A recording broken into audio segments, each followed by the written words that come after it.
If you are claiming that you want to defend Western civilization, you have to start by acting like a civilized human being. On this channel, I've talked about the normalization of political violence in the US. Today, I'm going to talk about some political violence that's happening across the pond. If you're not familiar with what's going on in the UK right now, riots have broken out in parts of England and Northern Ireland because of a tragic news story that went viral that actually turned out to be partially based on a lie. On July 29th, a man went on a stabbing spree at a Taylor Swift dance party in the UK. He killed 3 girls, all under the age of 10, injured 8 more young children, and 2 adults. Now, this is obviously a horrific and tragic story, and I want to take a second now just to say that my heart goes out to the families of the victims, both of those who were killed and those who are still recovering from their injuries. When the story hit the news, British media and police did not release the identity of the suspect they had in custody because he was 17 at the time, and British law requires that you can't release identifying information of a minor who commits a crime. However, British media has a history of either not releasing identifying information or trying to cover up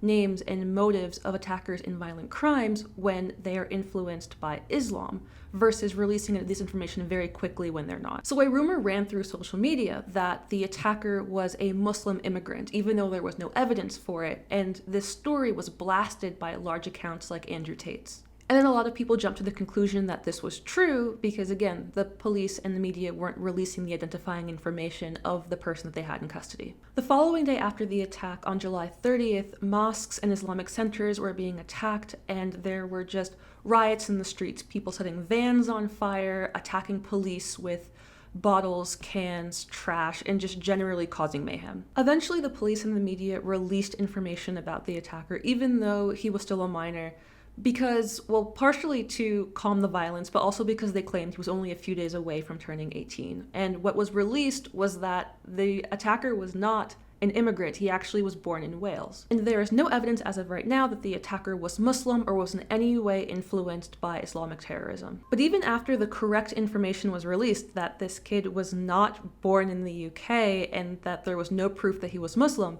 the violence didn't stop. In fact, it increased, and the rioters started targeting British hotels that were housing immigrants. And as they continued to attack mosques and Islamic centers, there were clashes with counter-protesters, mostly Muslim men who were trying to defend their properties and communities. And as of making this video right now, the violence hasn't stopped. I think this is largely because, unlike in the US, where our police have guns and tasers and just weapons that they can use to stop things like this, the UK police pretty much only have shields, so they're pretty much useless against these large mobs of violent rioters. And the police being incapable of stopping violent riots like this isn't like a new thing in the UK either. In the past few years, they had their own BLM riots and pro-Hamas riots, and they got really out of control, largely because, again, the UK police just weren't equipped to handle it and take care of the situations. So, although I'm not from the UK, I wanted to make a video about this because I have made a lot of videos about, like I said before, political violence in the US. And I've talked a lot about how much I hate the woke socialist political movement that is growing not only in the US, but in a lot of other Western countries as well. What I've seen, though, is that a lot of the people who agree with me when it comes to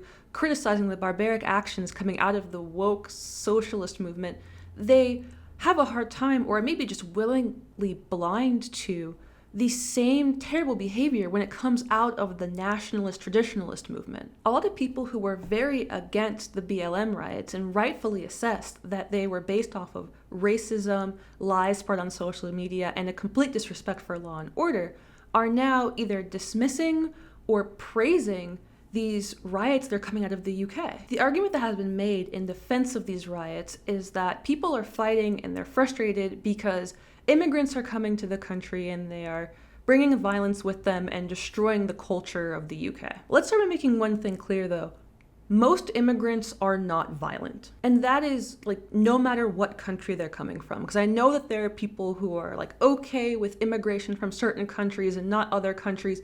Most people in general are not violent. So targeting random immigrants or random brown people because you think they might be immigrants is not only racist and immoral and disgusting, but also not going to solve any problems. Yes, violent crime is an issue. It's an issue everywhere because violent crime happens everywhere. And violent crime is always a problem whether the person committing that crime is an immigrant or was born in the country where the crime commits. And in this case of the Taylor Swift stabbing, the attacker was actually born in the country where the attack happened. He wasn't an immigrant. Basically, the problem of violent crime is not a race or a nationality thing. It's a human being thing. It's what happens when human beings decide to behave like animals, be unproductive, and act on their emotions and their impulses instead of being like rational, logical human beings. And when a human being decides to do this, they decide to be violent, they need to be stopped.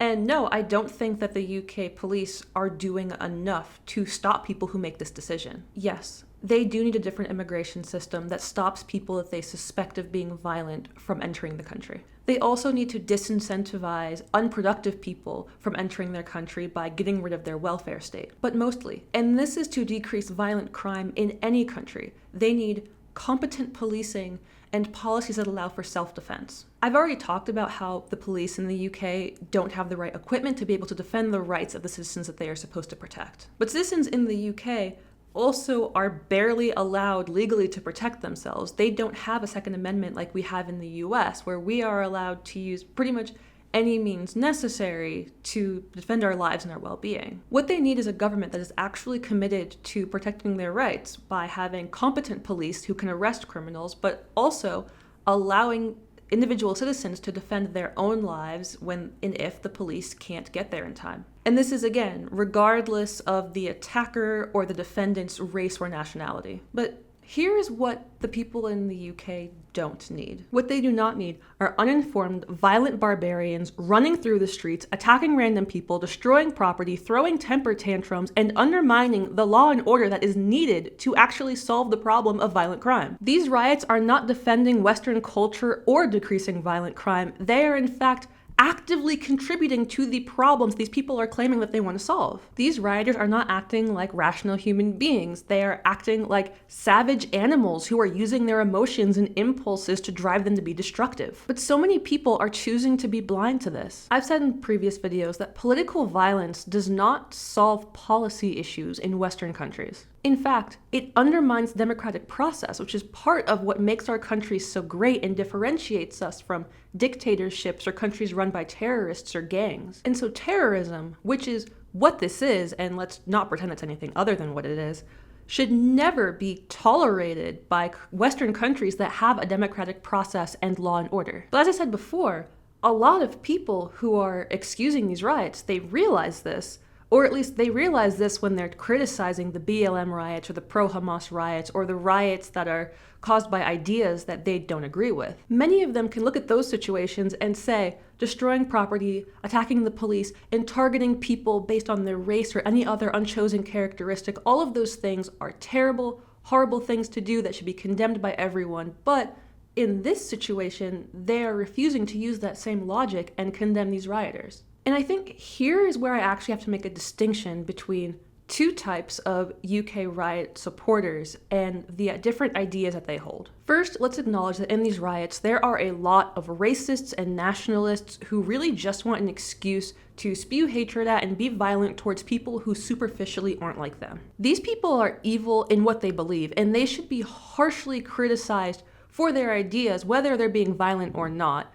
But it's the violence that makes them criminals and not just, despicable subhuman beings with terrible ideas that are going to destroy Western culture. They only think there's a difference between the BLM riots and what they're doing because they refuse to see anything other than my skin color good, your skin color bad, like literal cave people. But I think for a lot of the people that I'm seeing kind of dismiss these riots, and I'm most talking about Americans here because I'm not as tapped into UK social media, a lot of them actually may have, and some do have, legitimate concerns about immigration policy, the reactions to violent crime, and culture changes without holding the same blatantly racist views as the white nationalists. Their problem is that they're ignoring the part of their brain that knows that responding to these incidents and trying to change policies through violence is not only ineffective, but also morally wrong. I think that the reason that they are ignoring this logic is because they're looking at politics as team sports. They're looking at it as the people who vote for my party are good, the people who vote for the other party are bad, and They are lacking this principled approach of all political violence is bad no matter who's doing it. And so in a way, they are still acting like cave people and using blind tribalism to determine what they're going to support instead of using their minds and critically thinking through these things. And in ignoring the reality that they are acting exactly like the people that they are trying to criticize, they are again actively contributing to the problems that they're claiming that they want to fix. Honestly, it's just really sad to me that there are so few people in this world who actually want to defend civilized society. Instead, there are so many people who are going, well, they're acting like barbarians over there, so I'm going to act like barbarians too, and we're just all going to be awful together. Well, yeah, civilized society is kind of falling apart right now, and a lot of the people who are claiming to be its defenders are actively contributing to it all going downhill. But we can still save it. First start, we all need to do our own research. We can't just follow things that we read on social media when there is no credible source to back them up. If we're going to support or denounce an action, a policy, or an idea, we need to make sure that we have all of the facts and information to support our decision. We need to make sure that we don't fall into the us versus them trap, whether it's my race versus their race, my nationality versus their nationality, or my political party versus their political party. We need to recognize that the enemy of our enemy is not always our friend, and we can agree with people on some issues and disagree with them on others because people are complicated. And finally, and probably most importantly, we need to bring back a culture where we deal with disagreements with our words instead of with our fists. Changing culture can only happen when we change minds, and we can't do that by using force. And if we really want to uphold Western ideals, we need to make sure that political violence does not become the norm, because that is antithetical to Western civilization and the culture that I want to live in and I think most people want to live in. Thank you for watching. If you want to see more from me, please remember to like, comment, and subscribe, and I'll see you in the next video. Bye.